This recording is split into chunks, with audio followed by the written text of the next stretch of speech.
يهده الله فلا مضل له ومن يضلل فلا هادي له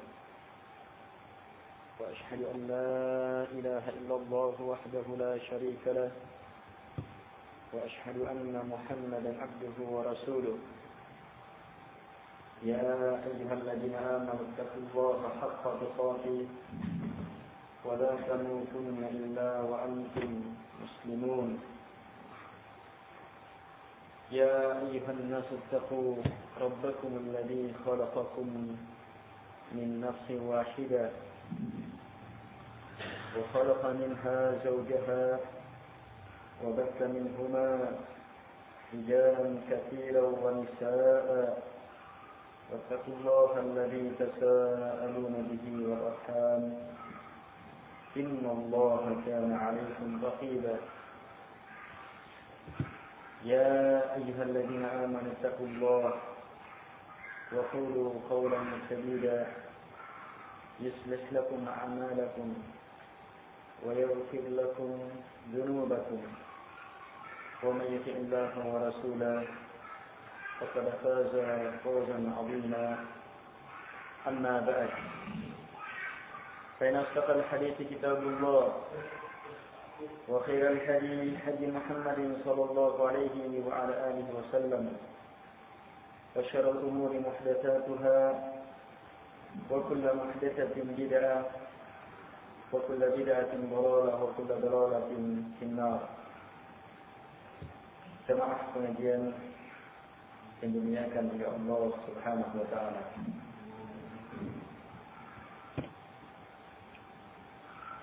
Sesuai dengan apa yang telah kita sampaikan pada pertemuan sebelum Ramadan, bahwa kita akan melanjutkan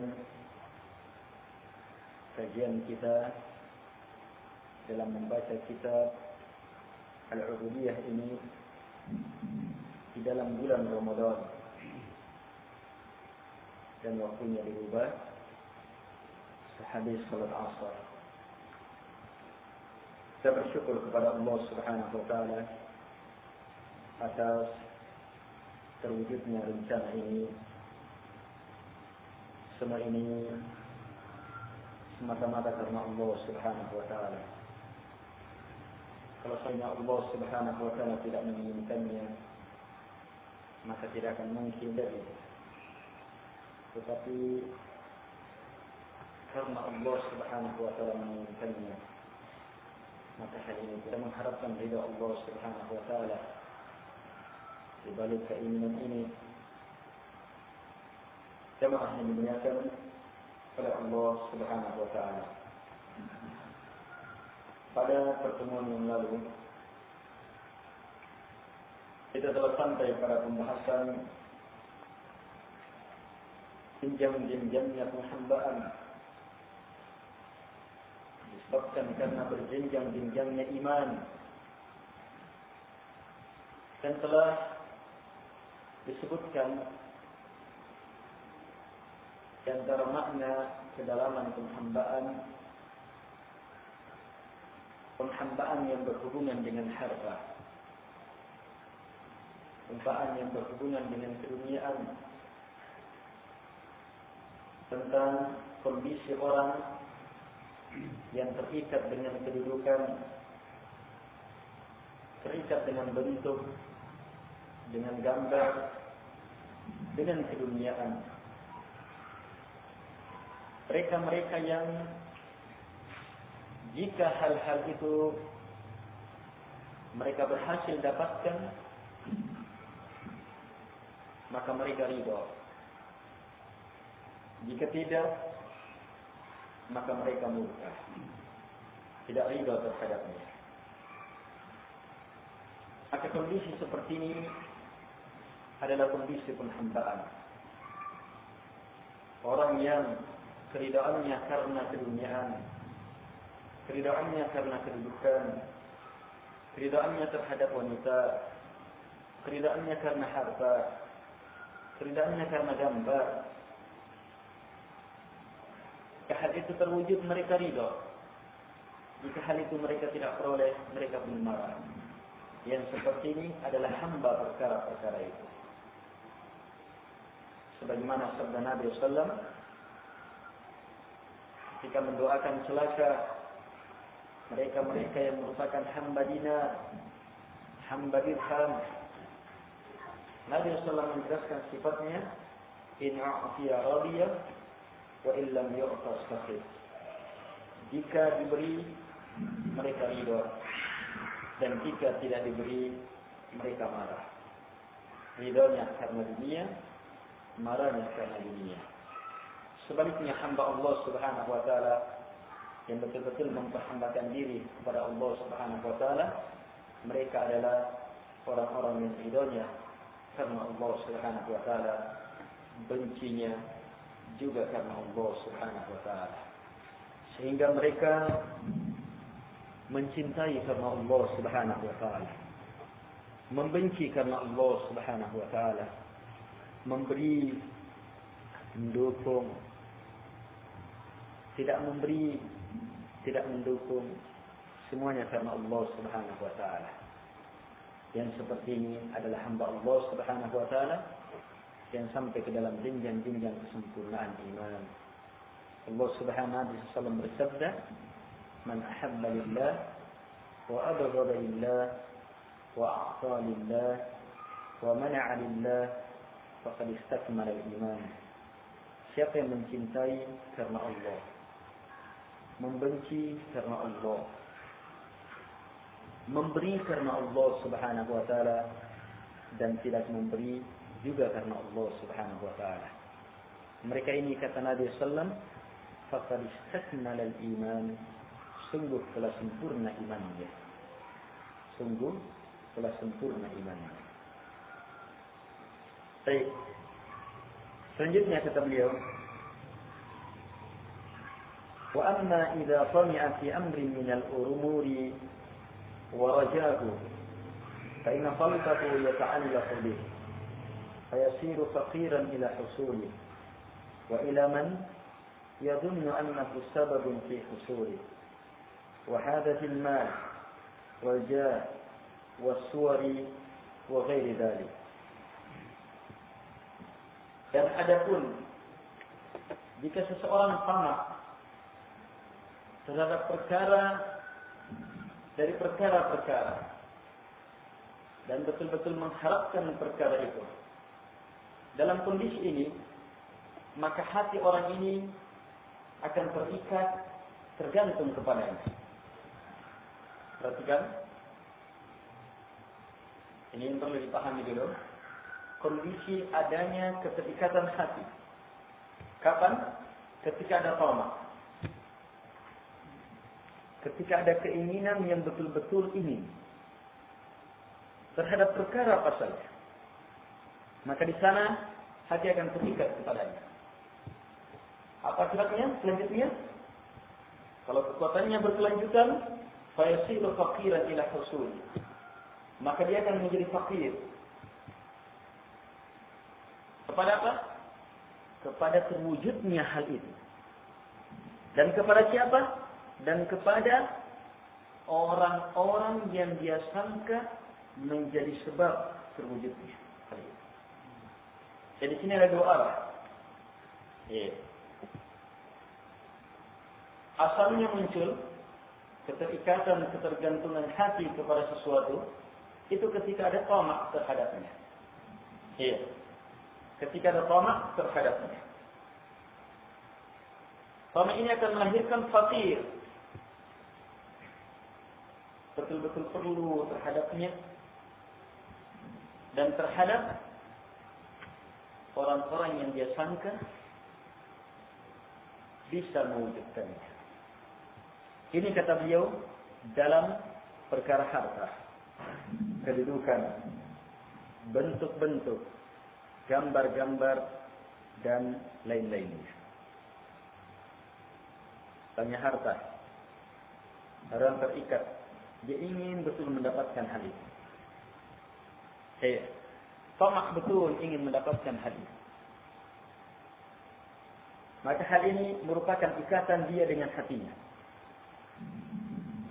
Hal ini akan mengarah fakirnya dia, tunduk dan rendahnya dia kepada sesuatu yang dia inginkan, kepada terwujudnya perkara itu, dan kepada orang yang dia sangka bisa mewujudkannya. Anggap misalnya dalam hal gaji, ada yang mau gaji harta. Orang yang tamak terhadap gaji itu betul-betul ingin, tak mau lepas betul. Maka karena ada nilai iftikhar, kefakiran terhadapnya, susah dia. Macam-macam keadaannya kalau tidak berhasil didapatkan. Iftikhar yang kedua, iftikhar kepada orang yang dia sangka, orang yang dianggap sebagai sebab terwujudnya. Misalnya pejabat dalam perkara ini, kan ada nilai ketergantungan kepadanya. Ini arah-arah yang akan mengarah kepada penghambaan. Arah yang akan mengarah kepada penghambaan. Yang wujud penghambaannya sebagaimana Nabi sebutkan, in a'tiya radiya wa in lam yu'ta lam yarda. Jika diberi dia ridha. Jika tidak dia tidak ridha. Itu berarti apa? Dia sudah terhambakan dengan sesuatu. Ini ukuran jelas. Dia sudah terhambakan dengan sesuatu. Baik. Selanjutnya kata beliau, qala al-Khalil sallallahu alaihi wa ala alihi wasallam. Sebagaimana firman Allah Subhanahu wa taala, "Fabtaghu 'inda Allahi ar-rizqa wa'buduhu washkuru lahu, ilayhi turja'un." Fabtaghu, maka harapkanlah, 'inda Allahi ar-rizq, hanya di sisi Allah rezeki itu. Wa'buduhu, beribadahlah kalian kepadanya. Washkuru lahu, bersyukurlah kepadanya. Ilaihi turja'un, hanya kepadanya kalian akan kembali. Kata Syekh, fal 'abdu la budda lahu min rizq wa huwa muhtajun ila dhalik. Fa idza talaba rizqahu min Allah sara 'abdan lillahi faqiran ilayhi. Wa idza talabahu min makhluq sara 'abdan lidzalika al-makhluq faqiran ilayhi. ولهذا كانت مسألة المخلوق محرمة في العصر وإنما أبيحت للضرورة. Jadi hamba, kata beliau, yang namanya hamba tidak boleh tidak, dia pasti memerlukan rezeki. Wa huwa muhtajun ila dzalik, dan dia muhtaj, sangat memerlukan rezeki. Ini hamba, ini hajat, ini keperluan dalam makna yang wajar. Kita perlu makan, kita perlu uang, kita perlu tempat tinggal, kita perlu pakaian. Tidak boleh tidak, kita perlu rezeki ini. Kita perlu kesehatan, kita perlu rezeki ini. Selama dalam batas tabiat, maka belum masuk dalam pembahasan penghambaan. Hanya lihat kata beliau selanjutnya, fa in talaba, fa idza talaba, jika hamba ini menuntut, mencari, mengharapkan rezekinya dari Allah Subhanahu wa taala, maka jadilah dia hambanya Allah. Dia akan fakir, mengharap dan betul-betul mengharap hanya kepada Allah Subhanahu wa taala. Sebaliknya, jika dia tuntut, dia harap, dia betul-betul inginkan rezeki itu dari makhluk, maka jadilah dia hamba terhadap makhluk itu. Fakir, rendah terhadap makhluk itu. Iya. Ini jalurnya. Tapi ukurannya, yang apa yang disebutkan oleh Nabi SAW, in a'tiya radiya, wa in lam yu'ta, lam yarda. Kapan dia telah menjadi hamba? Jika diberi, dia ridha. Jika tidak dapat, dia ridha. Ridha dan bencinya karena dunia. Hamba-hamba dunia. Tapi kalau ridha dan bencinya karena Allah, itu hamba Allah Subhanahu wa ta'ala. Dia ridha karena Allah meridai. Dia benci karena Allah Subhanahu wa ta'ala membenci. Ini hamba Allah Subhanahu wa ta'ala. Dan inilah yang hendaknya kita wujudkan. Inilah yang merupakan maksud kita dicipta. Wa ma khalaqtul jinna wal insa illa liya'budun. Puasa Ramadan betul-betul mengantar kepada makna ini. Puasa Ramadan betul-betul mengantar kepada makna ini. Di mana tidak? Iya. Kita melakukan sesuatu dan meninggalkan sesuatu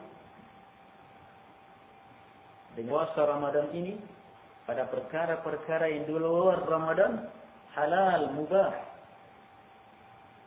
Iya. Makan dan minum. Makan dan minum. Hubungan suami istri. Di siang hari Ramadan kita hentikan. Dan hal-hal lain yang terlarang. Kenapa kita hentikan? Jawaban kenapa itu yang menentukan penghambaan seseorang dalam puasa. Kalau kembalinya karena ridha Allah, ridha kepada Allah, iya, maka itu yang merupakan nilai-nilai ibadah. Dia tidak makan, dia tidak minum, dia tidak melakukan hal-hal yang terlarang dalam puasa, semata-mata karena Allah Subhanahu wa ta'ala yang melarangnya. Dia lakukan ini dalam puasa, dia lakukan itu dan itu, hal-hal yang diwajibkan dan disunnahkan dalam puasa, semata-mata karena Allah Subhanahu wa ta'ala. Seperti apa? Dia ridha menahan, dia ridha melakukannya. Karena apa? Karena Allah Subhanahu wa ta'ala. Ini hamba Allah. Puasa inilah yang merupakan ibadah. Adapun menahan karena orang-orang menahan, maka ini tidak masuk dalam nilai-nilai ibadah. Baik. Selanjutnya kata beliau, karena itulah mas'alatul makhluk, meminta kepada makhluk adalah perkara yang diharamkan fil asal, dalam asalnya. Tidaklah dibolehkan kecuali dalam perkara darurat. Hubungannya sekarang dengan pembahasan sebelumnya. Sekarang beliau masuk ke dalam pembahasan mas'alatul makhluk, meminta kepada makhluk. Ya, berhubungan dengan penghambaan kepada makhluk. Yang ternyata bentuk penghambaannya ya ketika ridha dan bencinya terhadap makhluk. Yang mana ridha dan benci ini landasannya karena apa? Adanya permintaan. Adanya harapan, adanya tamak. Harapan dan tamak terhadap sesuatu itu tidak lepas dari masalah memintanya. Karya, iya, kasih saya. Ini permintaan. Ini asalnya diharamkan dan tidak dibolehkan kecuali dalam perkara yang darurat. Dalam perkara darurat. Beliau urai perkara ini lebih jauh. Wa fil nahyi anha ahaditsu katsirah fi sihah was sunani wal masanid. Larangan tentang meminta kepada makhluk, terdapat hadis-hadis yang banyak akan hal ini dalam kitab-kitab sahih, kitab-kitab sunan, dan kitab-kitab musnad. Seperti sabda Nabi SAW yang diriwayatkan oleh Imam Al-Bukhari, Imam Muslim, dan Imam Ahmad dari sahabat Abdullah bin Umar radhiyallahu anhu. Nabi SAW bersabda, "La tazalul mas'alatu bi ahadikum hatta ya'tiya yawm al-qiyamah wa laysa fi wajhihi muz'atu lahmin." Kata Nabi SAW, terus menerus meminta ada pada salah seorang dari kalian sampai dia datang pada hari kiamat dalam keadaan pada wajahnya sama sekali tidak nampak walaupun seonggok daging, tidak ada sama sekali. Keadaan orang yang meminta dan meminta di hari kiamat, dibangkitkan dalam keadaan tidak mempunyai daging pada wajah, buruk dan sangat jelek. Wa qawlihi man sa'ala an-nas wa lahu ma yughni ja'at mas'alatuhu yawm al-qiyamah khudushan aw khumushan aw khudushan fi wajhihi. Hadis ini diriwayatkan oleh Abu Dawud, An-Nasa'i, Tirmidzi, Ibnu Majah, Imam Ahmad dan Ad-Darimi serta Al-Hakim dari sahabat Abdullah bin Mas'ud radhiyallahu anhu dan sanadnya sahih.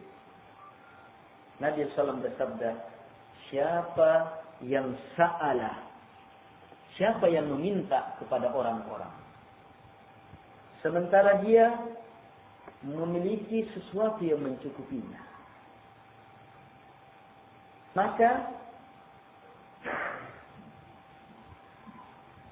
permintaan dia ini, perbuatan dia meminta ini akan datang pada hari kiamat sebagai cacat pada mukanya, kejelekan pada mukanya, kerusakan pada mukanya.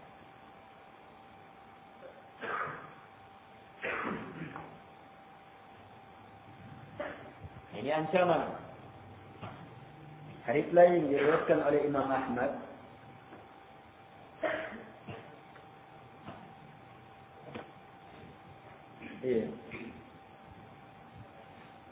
Abu Dawud, An-Nasa'i, Ibnu Majah, At-Tayalisi dan Abu Nu'aim dari beberapa jalan dari Abu Bakar Al-Hanafi dari Anas.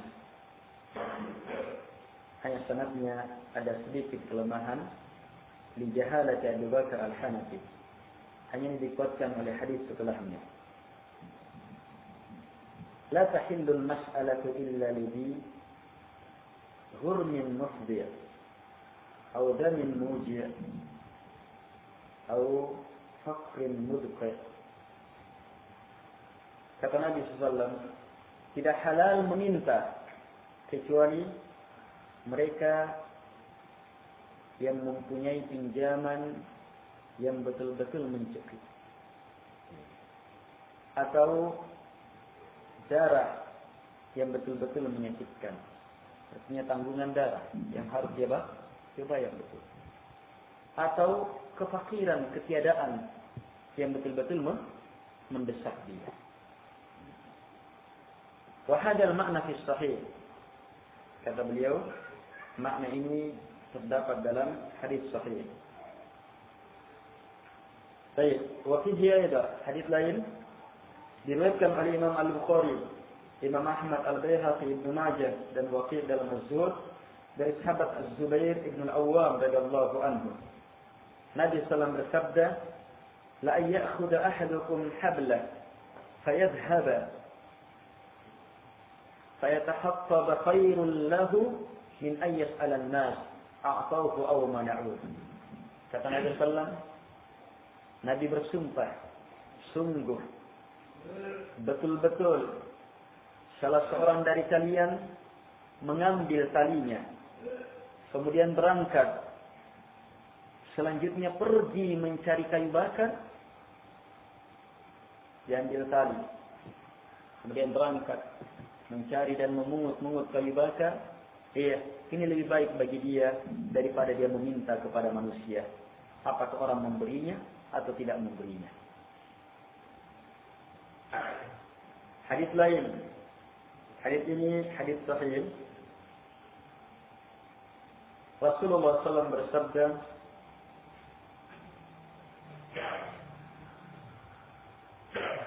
"Ma ataka min hadzal mal wa anta ghairu sa'il wa la mushrik fakhudhu wa ma la fala tutbi'hu nafsak fakariha akhdahu ma'a su'ali lisan wa istishrafil qalb."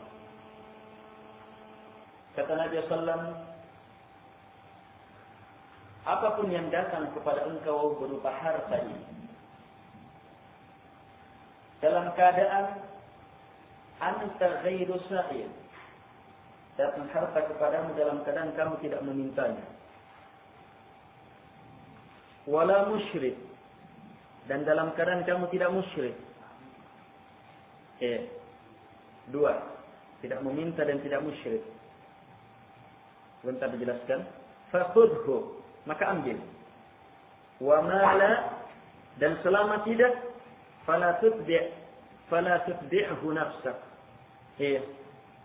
Selama tidak seperti ini, maka jangan kamu capekkan dirimu untuk mencarinya. Di sini Nabi membenci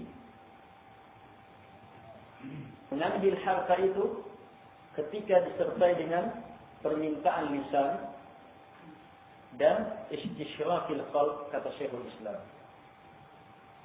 Permintaan lisan dan istishrafil qalb, pembesaran hati. Perhatikan kait ini. Mulut meminta, hati istishraf, membesarkan, mengagungkan, mendudukkan tinggi yang dia mintai. Dia sendiri makodong-kodong dalam meminta. Yang semacam itu. Itu hati, istishraf qalb. Kalau harta datang tanpa dua ini, maka ambil. Tapi kapan ada dua ini, maka jangan. Dibenci harta itu. Kalaupun meminta dalam kondisi darurat, sebagaimana disebutkan di atas. Perlu. Sangat memerlukan. Ini Allah alam tidak masuk dalam permintaan, yang di dalamnya memberikan dorongan untuk bersedekah. Permintaan pembangunan masjid, permintaan buka puasa, bukan untuk dirinya, tetapi untuk orang-orang yang memerlukannya. Justru yang seperti ini dianjurkan dalam agama, wa ta'awanu 'alal birri wat taqwa wa la ta'awanu 'alal itsmi wal 'udwan. Bantu-membantu kalian dalam kebaikan dan ketakwaan, jangan bantu-membantu kalian dalam dosa dan permusuhan. Tapi itu pun hendaknya perhatikan kait yang disebutkan oleh Nabi. Kondisi hati itu, wala musyrikin, jangan merendah. Kita tawarkan ini bukan karena kita mengharap merendah kepadanya. Kita tawarkan karena kita ingin membantu kamu, wahai pemilik harta, supaya kamu mendapatkan kemuliaan dengan harta. Kami ingin menyiapkan sarana. Kami bertanggung jawab di atas sarana ini. Kami siapkan, salurkan dengan izin Allah Subhanahu wa taala, kamu mendapatkan kebaikan dengan itu. Ini juga menjadi ilmu bahwa hendaknya orang-orang yang memiliki harta memperhatikan. Jangan nanti mau memberi kalau orang merengek dan merendah kepadanya. Berarti dia mengajak orang untuk menjadi hambanya, baru dia mau memberi. Ini tidak pantas. Hendaknya pemilik harta menyadari bahwa pada harta mereka ada hak-hak orang selainnya. Hendaknya orang-orang yang mempunyai harta menyadari bahwa harta itu adalah perkara yang dituntut, yang betul-betul dia harus syukuri, harus disedekahkan di jalan Allah Subhanahu wa taala. Hendaknya orang-orang yang memiliki harta memahami bahwa harta yang Allah beri kepadanya bukan milikmu, tapi titipan dari Allah Subhanahu wa taala untuk menjadi milikmu ketika kamu sedekahkan. Sebab nanti disedekahkan di jalan Allah Subhanahu wa taala baru menjadi milik. Hendaknya orang-orang yang memiliki harta memahami bahwa mensedekahkan harta adalah wujud kesyukuran terhadap harta, dan hanya dengan itu tambahan datang dari Allah Subhanahu wa taala. La in syakartum la azidannakum. Jika kalian bersyukur, maka pasti saya akan tambah. Masya Allah. Kalau orang-orang memiliki harta seperti ini, memahami kondisi seperti ini, orang-orang tidak perlu datang meminta. Justru dia akan mendatangi. Siapa yang perlu? Siapa yang perlu? Siapa yang perlu? Di sini disalurkan, di sini disalurkan. Tidak perlu harus didatangi untuk diberi. Sebab apa? Pertanggungjawaban harta sangatlah besar. Kalau yang lainnya ditanya tentang penggunaannya, maka harta khusus ditanya pula dari mana sumbernya, dari mana asalnya, bagaimana kamu peroleh. Baru selanjutnya ditanya penggunaannya, pemanfaatannya. Jamaah yang dimuliakan oleh Allah Subhanahu wa taala. Kita kembali kepada nilai penghambaan. Dibenci mengambil harta yang disertai dengan permintaan, yang disertai dengan istishraf qalb, kerendahan hati terhadap. Sangat disayangkan kadang ada orang bawa proposal, bagus untuk pembangunan masjid untuk ini, tetapi kadang selalu merengek-rengek, berendah-rendah. Baru setelah itu ditulis. Apalagi kalau perkara itu hanya merupakan perkara pribadi. Merupakan perkara pribadi, tidak dalam keadaan hajat. Di sini dalam hadis, man sa'alan nas walahu ma yughni. Siapa meminta kepada manusia sementara dia memiliki sesuatu yang bisa mencukupinya. Ini sudah merupakan batasan. Masih ada yang bisa mencukupinya, dia meminta. Dia meminta. Jamaah yang dimuliakan oleh Allah Subhanahu wa taala. Terus kalau permintaan proyek misalnya. Permintaan proyek. Proyek misalnya seorang pemborong ajukan proposal. Kita termasuk jalur-jalur yang banyak perendahan diri di dalamnya. Bahkan bukan hanya sekedar merendahkan diri agar supaya mendapatkan hal itu. Agar supaya mendapatkan hal itu. Dari sisi makanan dia masih bisa makan. Dari sisi minuman dia masih bisa minuman. Tanggungannya masih bisa dia penuhi. Hanya apa? Dia ingin lebih dengan mendapatkan proyek itu. Bersamaan dengan itu dia merendah. Bahkan lebih dari itu, bukan sekedar merendah. Sekedar merendah sudah haram. Permintaan itu sudah haram. Apalagi disertai dengan permintaan yang disusul dengan perbuatan haram. Menyogok dan yang semacam. Yang mengurus proyek juga tidak mau, kecuali kamu harus menjadi budak saya dulu. Kamu serahkan hatimu, kerendahan hatimu kepada aku. Kamu serahkan dulu sesuatu yang bisa, dengannya bisa lancar tanda tangan saya dan semacam itu. Akhirnya terjadi kekacauan sebab dari dua belah pihak. Kekacauan dari dua belah pihak. Wujudnya, hasilnya, bangunannya tidak berkah. Silakan kebaikan. Banyak proyek perekonomian kita berada di atas dua jalur yang salah ini. Yang meminta di atas kesalahan, yang memberi di atas kesalahan. Akhirnya pelaksanaannya pun tidak berada di atas kebaikan. Baik.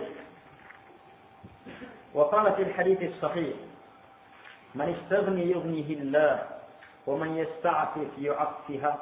Baik.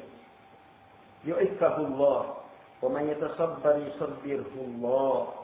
وما أعطي أحد عطاء خيرا وأوسع من الصبر وأوصى خواص أصحابي ألا يسأل الناس شيئا. Kata beliau dalam hadis yang sahih, hadis ini diriwayatkan oleh Imam Al-Bukhari, Imam Muslim, Imam Malik, Abu Dawud, Tirmidzi, An-Nasa'i, Al-Baihaqi, Al-Baghawi dari sahabat Abi Sa'id Al-Khudri radhiyallahu anhu. Nabi SAW bersabda, "Man yastaghni yughnihi Allah." Siapa yang merasa cukup, maka Allah Subhanahu wa taala akan cukupkan dia. Faman yasta'fif yu'iffahu Allah. Siapa yang yasta'fif terus menerus berusaha menjaga kesuciannya, maka Allah Subhanahu wa taala akan sucikan dia, muliakan dia. Wa man yatasabbar yusabbirhu Allah. Siapa yang terus menerus berusaha bersabar, Allah akan sabarkan dia, jadikan dia orang yang bersabar. Wa ma a'tiya ahadun 'ata'a khairan wa awsa'a min as-sabr. Dan tidak ada pemberian yang diberi kepada hamba yang lebih baik dan lebih luas yang mengalahkan kesabaran.